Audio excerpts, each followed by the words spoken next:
కౌగిలే కాపురం కాదులే పిచ్చి తల్లి మల్లెలా మంచమే మందిరం కాదు చెల్లి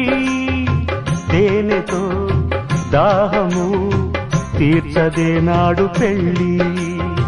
త్యాగమే ఊపిరై ఆడదయ్యేను తల్లి కామానికి దాసోహం కారాదే సంసారం కాచుకో భర్తనే కంటి పాపాయిగా నేర్చుకో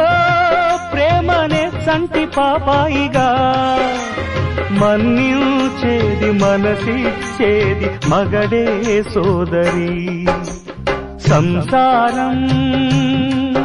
ఒక చదరంగం అనుబంధం